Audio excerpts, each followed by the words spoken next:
I worked on sickle cell oncology floor, and a lot of people don't talk about sickle cell. And for me, I feel like sickle cell is very like it's very, I want to say sad, but it's definitely like a lot of young people have Right. it, minorities, Hispanic, African American, is very rooted in our culture. And I feel that one thing I definitely learned is that there are people that was like my age and younger that was just not making it. And there's not enough people talking about sickle cell and how it attacks the body and how. So I learned a Right. lot. I learned, no, then I was a happy place. I worked in maternity, I worked in the postpartum. So I got a chance Hmm. to work per diem over there. So I would probably say for me, working in a hospital, the experience was really understanding that the hospital is a customer service. If a Right. patient falls, the hospital has to pay for it. I think people don't even realize Right. that too. The hospital is a business. Polish in my hand, I'm ready to create each nail a masterpiece. I can hardly wait. Soft pastels or vibrant hues, each tells a tale in their artistry of nails. Nothing ever fails. With each swirl and twirl, let the magic begin in this kingdom of gloss. There's no end to the wind. Gloss on my fingertips, watch them shine bright. Painted like a canvas, colors taking flight. Feeling fierce and fabulous, I'm ready to ignite. Slaying the nail game every single night. Nails and beauty talk with Asia the Bird. Nails and beauty talk with Asia. Hello, everyone, and welcome to Nails and Beauty Talk. I am your host, Asia the Bird. Today, we have a very special guest with us today. She is the most phenomenal, the baddest nail artist in LA. Please welcome Temeka, aka Custom T Nails. Hello, Temeka, and how are you? I'm good, Asia. How are you? I'm absolutely well. Thank you so much. I want to get started by asking where you're originally from and tell us a little about your upbringing. I'm originally from Hamden, Connecticut, and I was brought up by my mom, single mom, and my grandmother. They raised me in Connecticut. They're both from the South, but my mom decided to relocate to Connecticut after being in the service with my dad, and so my upbringing was pretty. I mean, it was pretty great, but strict. I Mhm. grew up with my siblings, my brother and my sister Nicole, and we had a loving family. My grandmother was, she's a Southern woman, so she always believed in just respect, morals, just teaching us, how to carry yourself, teaching us all the different ways of just becoming a great adult. So I would have to say, like, very Southern style, old school, yes, ma'am, no, ma'am, things that you don't hear kids say now. Right. It's always like, huh, Mhm. what? But definitely like mannerisms, just the great Yeah. mannerisms. And my mom was just a hard worker and always had us in a whole bunch of activities, Girl Scouts, basketball, uh, Mhm. church events, YPCL. So we grew up very like structured, but in a loving family, big family. We have a huge family. So that's kind of Wow. what my upbringing up was in Connecticut. All right, that's really, really cool. I want to get into as far as your school experience. So tell us about like your school experience, like, grade school, college, trade school, possibly things like that. So after high school, I decided to take a trade. So Hmm. I did nursing. I was working in nursing, so I decided to go to EMT school. So that's probably something people don't know about me is that I started off in Hmm. the medical. I think people do, but I started off in the medical field a bit. So I decided to get my EMT, and I ended up doing that, and kind of just Hmm. getting different licensing in the medical field, and started working in nursing for Yale New Haven Hospital. So that's kind of what I did right after high school. Hmm. So I want to get into as far as the nursing part because I know you just covered that. So you start out as a nurse for Yale New Haven. So tell us about the journey in nursing. Like, what did you learn from that experience in nursing? I was to say bedside manner. I worked on sickle cell oncology floor, and a lot of people don't talk about sickle cell. And for me, I feel like sickle cell is very like it's very. I want to say sad, but it's definitely like a lot of young people have Right. it. Minorities, Hispanic, African American is very rooted in our culture, and I feel that. one thing I definitely learned is that there are people that was like my age and younger that was just not making it, and there's not enough people talking about sickle cell and how it attacks the body and how. So I learned a Right. lot. I learned. No, then I was a happy place. I worked in maternity. I worked in the postpartum, so I got a chance Mhm. to work for them over there. So I would probably say for me, working in a hospital, the experience was really understanding that the hospital is a customer service. If a Right. patient falls, the hospital has to pay for it. I think people don't even realize Exactly. that too. The hospital is a business. Exactly. It's like, yeah. So if a patient falls, they don't have to pay. So if they fall in the hospital, if you contract there's certain things in the hospital that I learned, and I was like, wow, this is crazy. But it definitely transferred Mhm. over when it comes to just bedside manner, customer service. Just meeting people at their need of like feeling well. Um, and the only thing I would say to me that was like one thing I would say I would took that was more so um, humbling was that my patients, I got a chance to like do their nails on the floor. So that kind of like I was able to interchange by like, you know, doing stuff for my patients on the floor because the sickle cell patients are with us for so many months. They're there for a while. Sometimes they're in and out. They're like, repeat offender. You just see the same patient each time. We got a chance to like really learn them and know them and the holidays and stuff like that. So it become like, sad to see them there all the time, but you make the Right. experience better, especially for the young ones. Definitely make sure that they feel loved and wanted and that they're being cared for in their crisis. Mhm. Yeah, and I find it very interesting because when I did cosmetology courses in my high school, like during the time, like we would go to a nursing home, like my junior year, senior year of high school, we would go to nursing home and take care of the elders, do their nails and stuff like that, and do their hair. And I think it's very interesting, and I like how you put it is the hospital is a business, it's a service, you know what I mean? And I think that's something that a lot of us don't think about, but that's no different with like colleges. College is a business, you know what I mean? And Yes. they're serving us different forms of education and majors and stuff like that. So I think that's something to really understand, and I like the way that you put it. I want to get into just as far as more into the nail industry. So I want to shift gears. You mentioned working in a Vietnamese nail salon. So working as a nail tech, tell us about the environment and the experiment in the experience working with the staff and working with the clientele in your experience working in that salon. Okay, so working in this Vietnamese salon was probably the hardest thing that I ever did in my career. Hmm. And I would say that because being a black woman doing nails when I started was not popular. So people that Right. look like me, it wasn't the greatest experience when I started. It was more like a trial and error type of experience. I would probably say for me, it was the hardest but most rewarding because it's where I got my first start working in the salon. The salon it was about three of us. Three of us, well, four of us in total. The Hmm. other couple ended up leaving and opened up their own, but the owner was Vietnamese and she was a little bit more Americanized. So it was just your very like popular neighborhood nail salon. Right. And my experience starting out is for the first 6 months, I literally only had like two or three clients. Wow. People weren't really wanting to sit with me at the time. You didn't Mm, see black women in a Vietnamese nail salon. It was definitely something unheard of, unseen in Connecticut, in New right. Haven. We were right down the street from Yale University, so Right. Yeah. um, adjacent from the hood. So the Yeah. clients were like mixed. So I would have to say that my experience starting off as a nail artist wasn't pleasant and could have been discouraging if I didn't want to just keep going.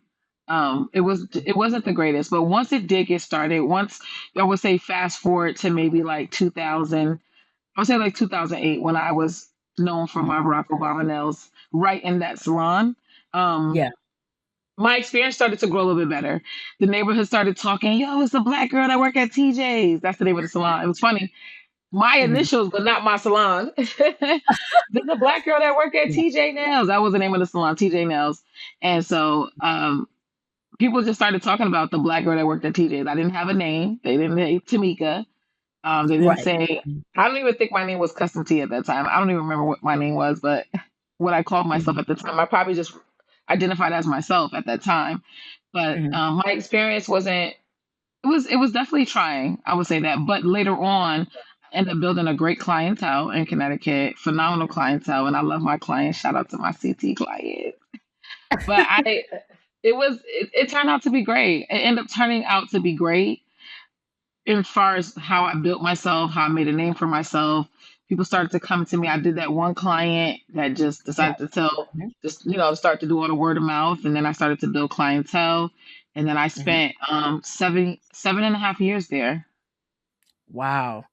Oh wow, 7.5 years. And I find it so interesting because, like how you were saying about the Vietnamese, nail salons and stuff like that. We don't see ourselves in those spaces. And I think as far as in my perspective, like especially here in Maryland, like the Asian owned salons, it's all Asian owned, Asian ran, and I think the position usually I see with black women is like being the receptionist and things like that. Not so much of a nail tech, Hmm. and I think that with my start in the nail industry, like I didn't see a lot of black techs. It was mostly, Hmm. when I was inspired by, in terms of nail art, like it was people from Europe or from Asia, and things like that, because that was put on the most. You didn't see a lot of black nail techs or nail artists in the nail industry or put out, or made aware of, you know what I mean? So I think it's very great that black women, us as black women in the nail industry are making strides, so that way we are known more, like, hey, we exist in the nail industry. Hmm. I and agree. and yeah, yeah, most definitely. I want to get into as far as just the next question. So you went from living in Connecticut to moving to LA, so what was that transition like? I had to say it like that, huh? Because that transition was like, my whole story, my whole testimony, honestly, Asia, because you getting it first, okay?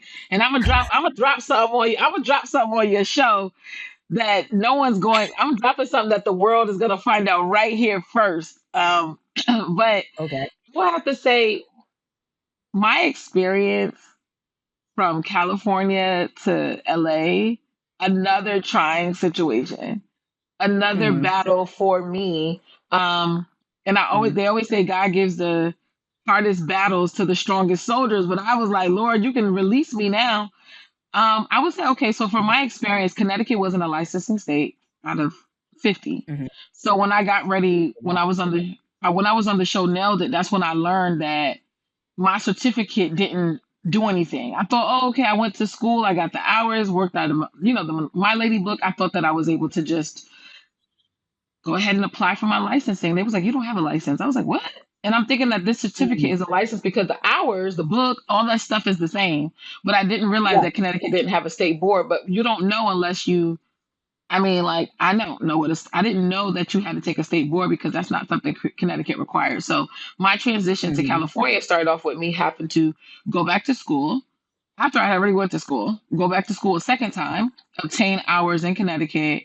So I ended up finding a school in Connecticut called Sheer Brilliance. It was a black owned uh, cosmetology school, and the owner was able to sign off on hours. So what she said was, Tamika, you can come in. We can't teach you anything. Like, you've been doing nails forever. You're like well known in Connecticut. What we could do is you can come take the test. You can teach here. You can help students. We would use those as your hours. So she would use those as my hours and my salon hours. So I had to rebuild my hours. Basically, I started all over again.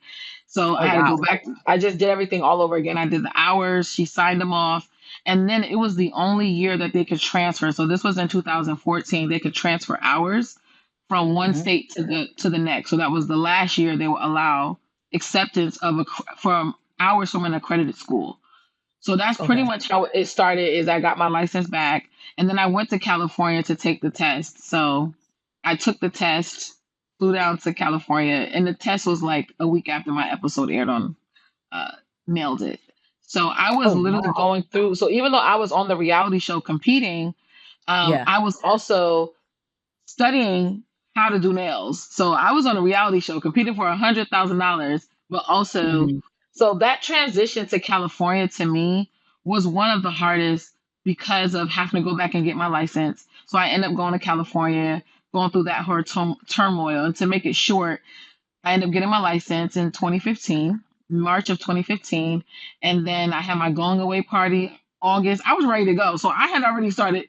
this whole thing had been going on for like a year of just me planning. So I had already Mhm. decided to get it going. I had my going away party in August, and I moved in October of 2015. So you see how that Mhm. happened. Got my license in March, going away party in August, and moved in October, all in the same year. Wow. Wow, that's crazy. That's really, really crazy. And that really points me to the nail competition because I wanted to ask you about, Nailed It. Because I watched Nailed It. I watched you and, Lauren Wireman and Hmm. others compete in that competition.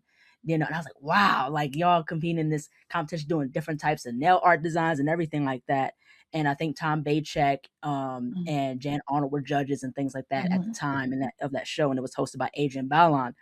So I wanted to ask, like, what was the decision behind competing in that show, and what was like the film processing like in terms of like from a contestant point of view and things like that?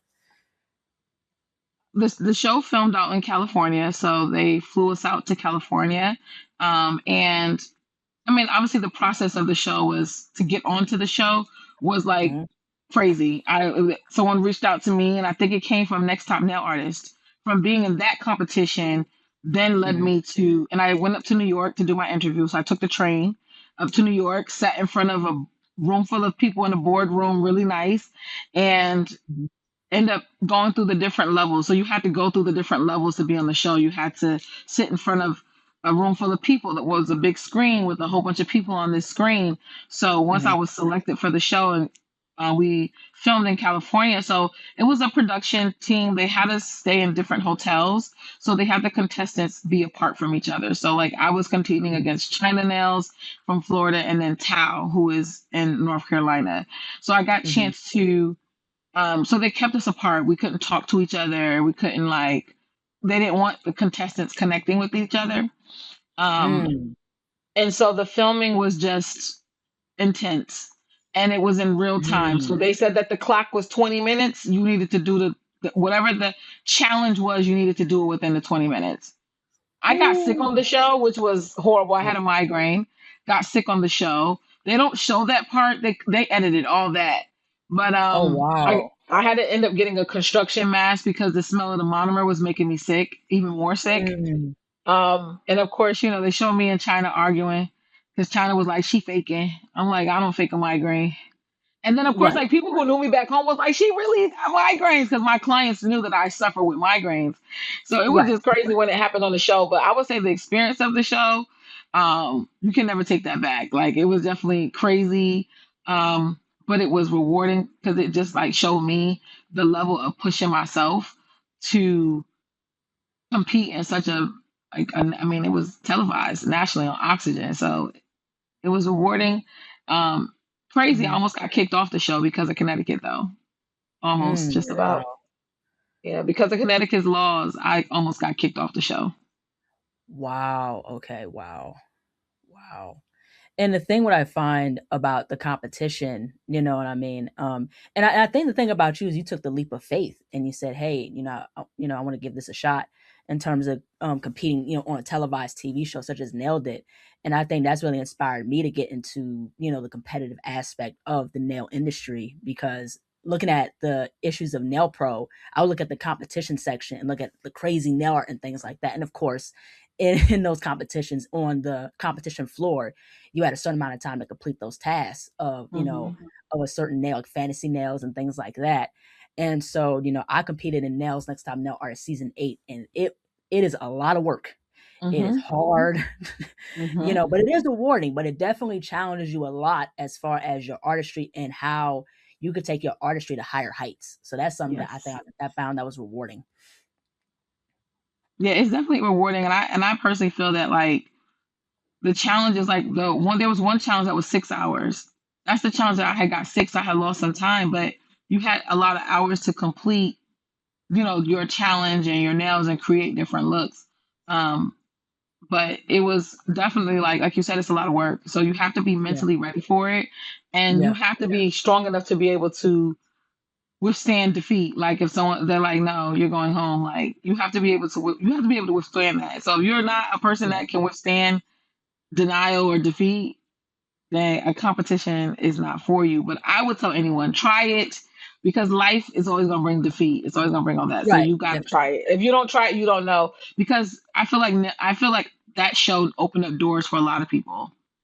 Mm-hmm. Yeah.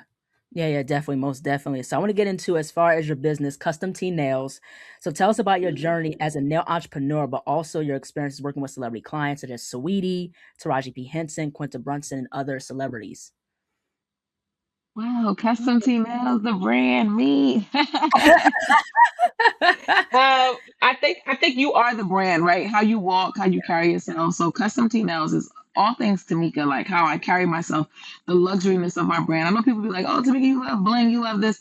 People will Right. resonate how you carry yourself because I always tell people you are the brand. How you know what you portray is what people will see. So going back to what the first question you asked me, my upbringing, I think that my mannerisms, how I carry myself, how I treat people, bedside manner, working in the hospital, putting all those together, birthed Mm-hmm. out custom T nails where we are a luxury brand. And I say we because I have my assistants who work with me who also have to exude that as well. Um, Mm-hmm. being able to work with celebrity clients, moving from Connecticut to Los Angeles, I always just say that I really felt like God blew his breath on my life and just said, "Baby, I saw you, what you had to go through to get here. When you get there, I'm going to, as he said, your gift will make room for you. I'm going to make it open up the doors." And so being able to work with Sweetie was a referral. A lot of my celebrity clients, a lot of the first part of my career, because I wasn't agency, came from referrals. Sweetie came from her hairstylist. So when I got to Mm-hmm. LA, I started working at a salon called Enamel Diction. Um, Mm-hmm. and at the time, there was a nail artist. I won't say his name, but there was a nail artist who told me about the salon, and I started working there. And they had celebrity clients and stuff like that, but not Sweetie, not Taraji. They had more like Vanessa Simmons and Sierra and stuff like that. So working in a Mm-hmm. salon that already had like a flow going kind of helped me also build in California as well. I started to build my clientele. The salon was popular, and so it it kind of just like really opened up the doors of like people, that word of mouth. And Mm, Sweetie's absolutely. hairstylist was one that came to me, and that's how I met Sweetie. She was like, "Hey, my friend," and they went to school together. They went to USC together. So she was like, "My homegirl needs her nails done." She was like, "T, I know you working with Jada," because re- Yeah. at the time it was so crazy. Literally, Asia, I'm telling you, when I moved here, I got here in October, right? Right. I was Mm-hmm. only here a couple days. The owner was like, "Hey, could you go do Vanessa Simmons?" And I'm like, "I've only been here a couple days. I'm still like moving in." I was not due to start for a whole nother like 2 or 3 weeks, right? So they were gonna allow me to just get settled in. Nope, I hit the ground running. I didn't know nothing about a celebrity, and it was a different experience. Fast forward, I got a chance to work with Taraji P. Henson. I love Taraji. She's a girl's girl. She Yeah. is, and she was also a referral as well. So Mm. that's how I got a chance to work with Taraji. She was a referral from her makeup artist, and she was like, "Hey, I know this girl," and da-da-da. She was looking for a nail technician. And then again, your professionalism, how you carry yourself, that all Absolutely. helps because it's like they all talk to each other. How some nail techs, because I mean we could do better, but how some nail techs talk to each Mhm. other. I think that's the same thing with celebrities. They all talk to each other. So Mhm. people was like, "Oh, this girl, she's great. She's professional. Her work is Yeah. amazing," and it just kind of just kept trickling from that. But even Mary J. Blige, her hairstylist and her wardrobe tailor referred me. So some of Mhm. my biggest Wow. clients have come from referrals. Mariah Carey, same thing. Her makeup artist referred me. So the Smith family in general, the hairstylist referred me. Wow. Wow, that's Yeah. incredible. That's absolutely incredible. Now I wanna get into as far as the next question. So you are a history maker in the nail industry. Let's talk about the Grammy Museum. This is absolutely amazing.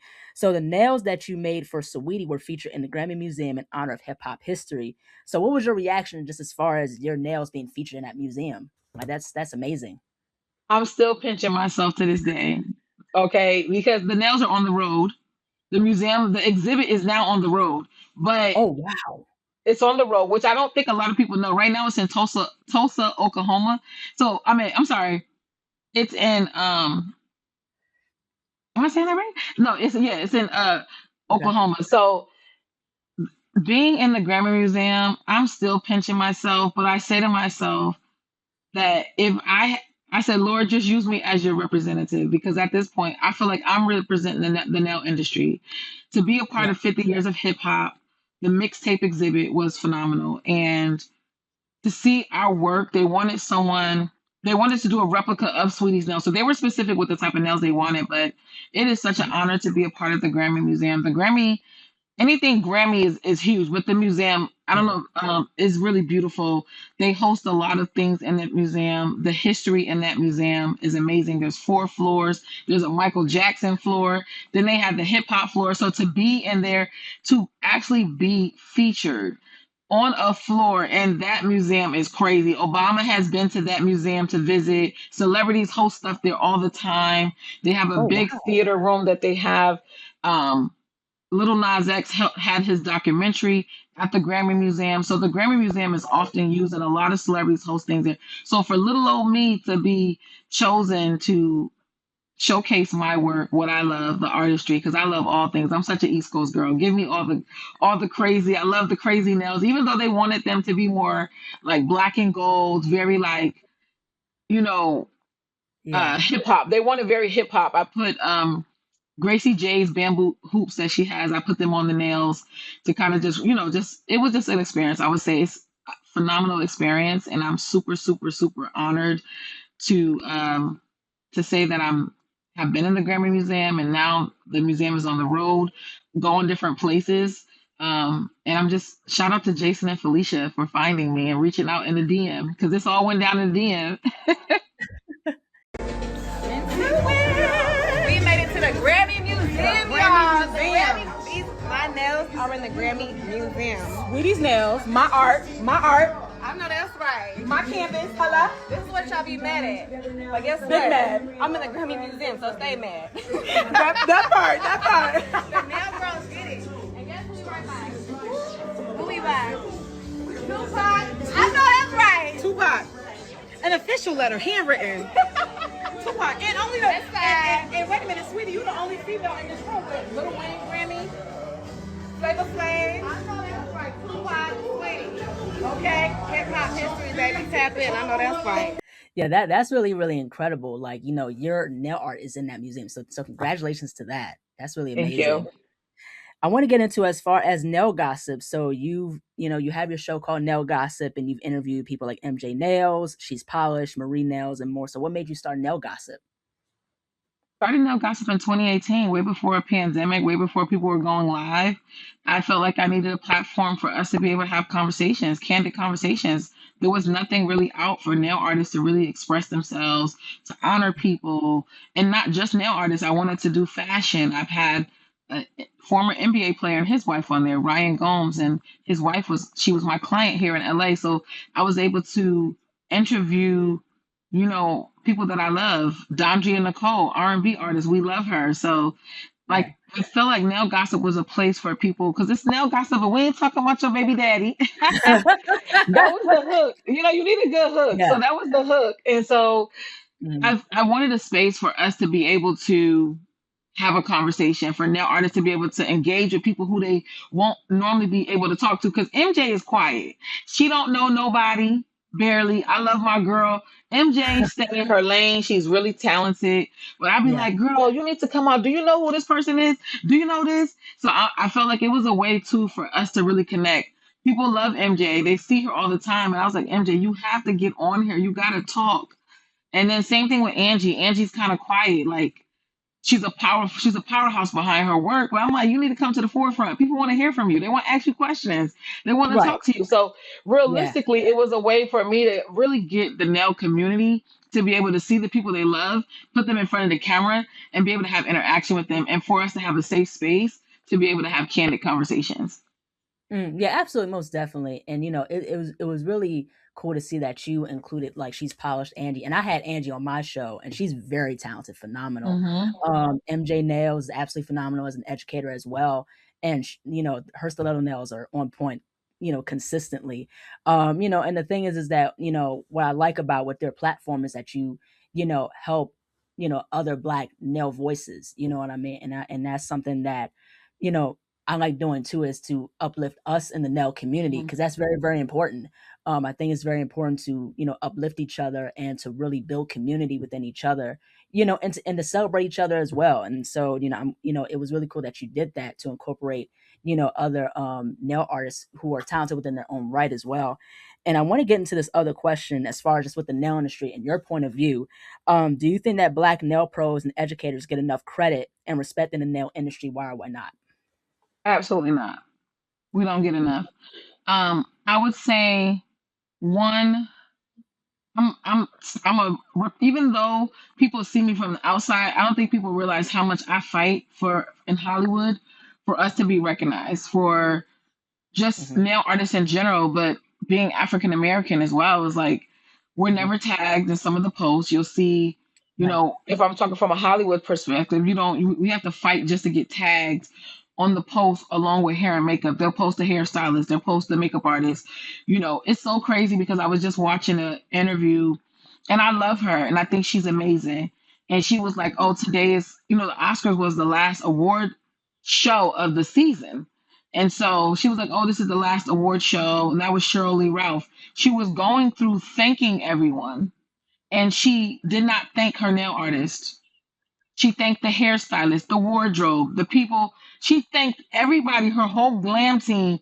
No nail artist was mentioned.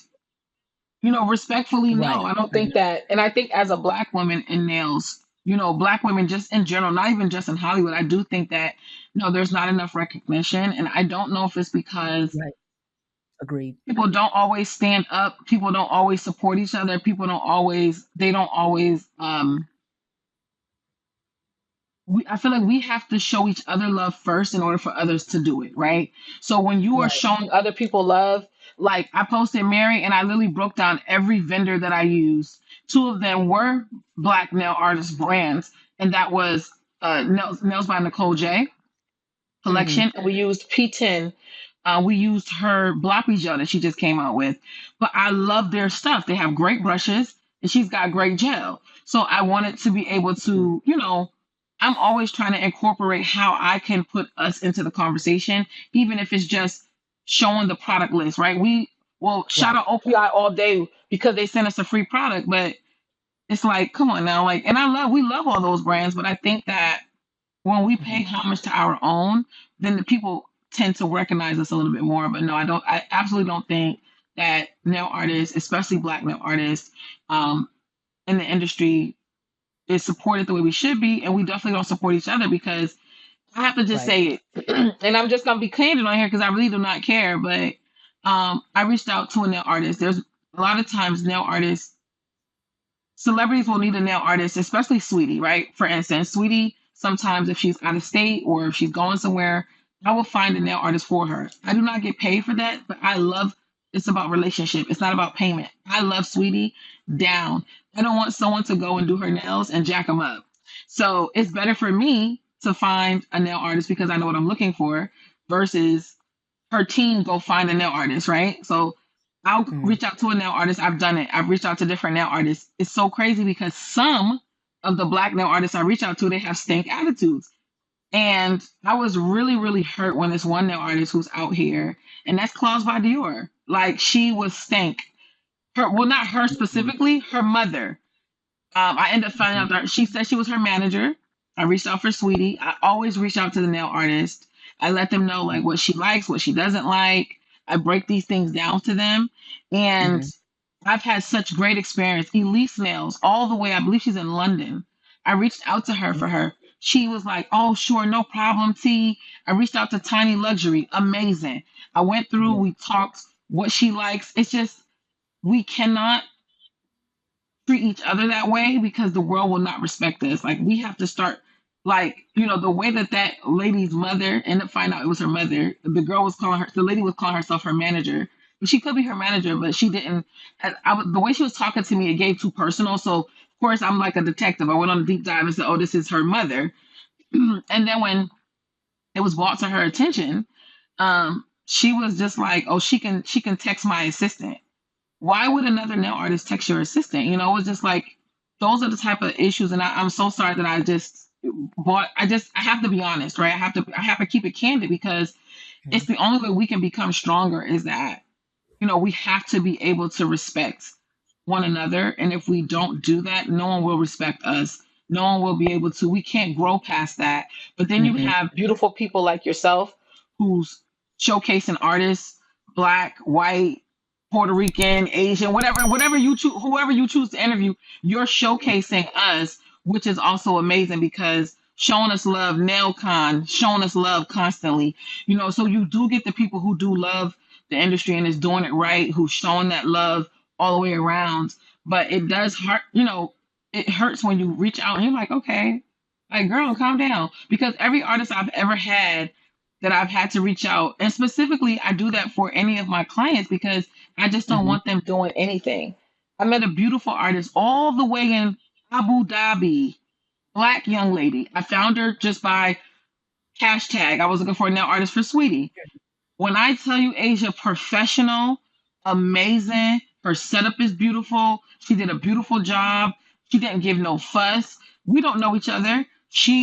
I picked her because of the way she carried herself, your brand, how her page looked. She showed that she do setup.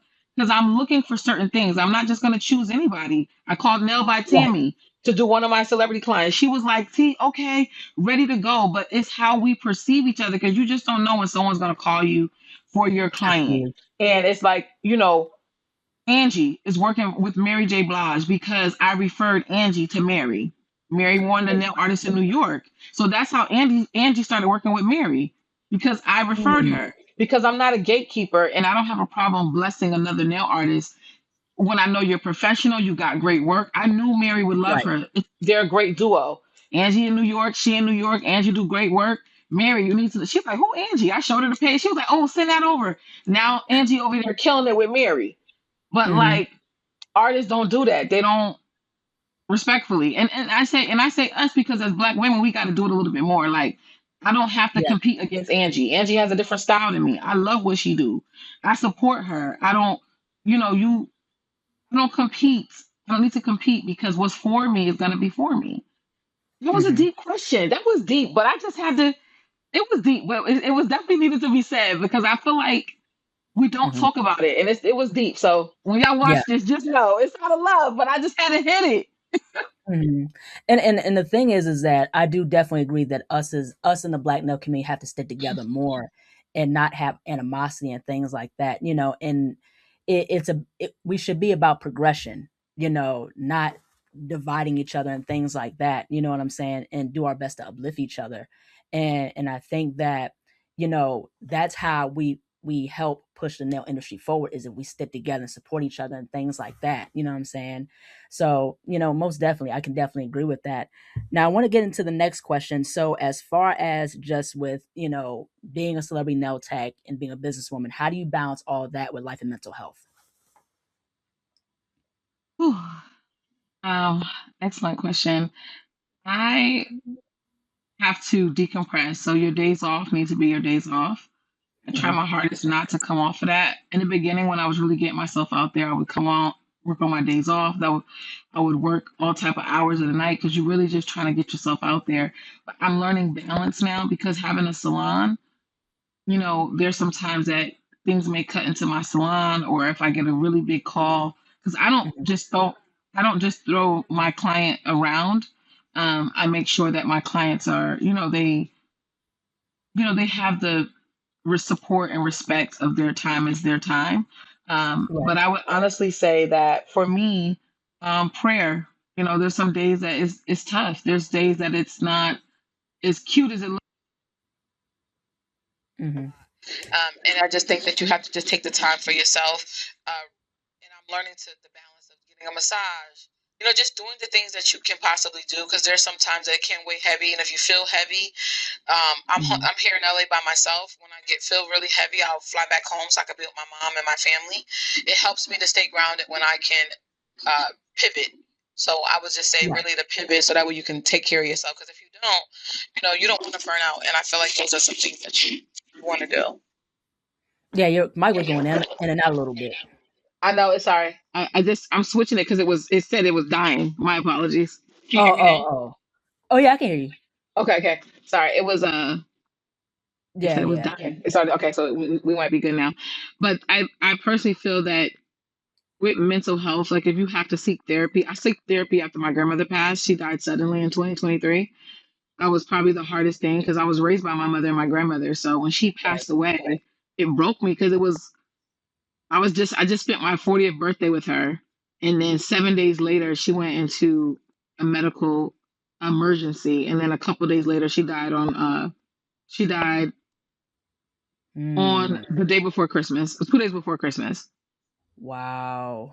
So that was tough for me. But again, the love that your clients have, like a lot of my clients, they sent flowers. A lot of my LA clients, my celebrity clients, they sent flowers and cards. They supported me. So that support makes a difference whenever grief happens in the middle of, we have to, because life, life be life. And then if it gets, there's Right. a moment that, it can get slow or, just all the different things, all the different levels of being a business person, an entrepreneur. And you just have to have balance in between it all and to take some time out for yourself. So.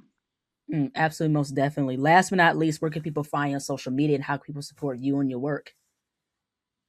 So they can follow me at Custom T Nails number one. So custom, the letter T, nails number one. And that is on IG and on TikTok. We are also Custom T Nails as well.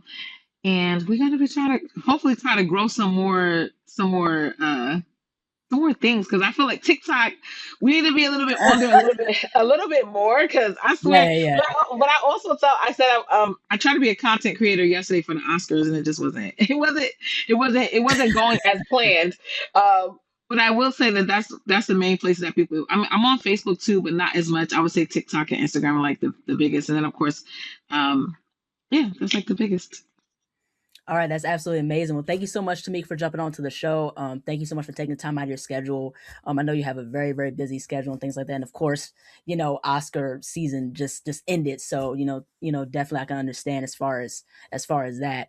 But thank you so much for this wonderful conversation and your insight and your point of view. I really appreciate it, especially getting to know more about you and your experience and things of that nature. So I really enjoyed our conversation. Just thank you so much. Thank you so much, Asia, for having me. Have a good rest Yeah, of your you day. too. Okay, bye. Hello, everybody. Thank you all so much for watching. Please like, comment, share, and subscribe to the channel. Be sure to click the bell for notifications. Also, follow me on my social media platforms and be on the lookout for more interviews to come very soon. Take care, stay healthy, and stay beautiful. Bye bye.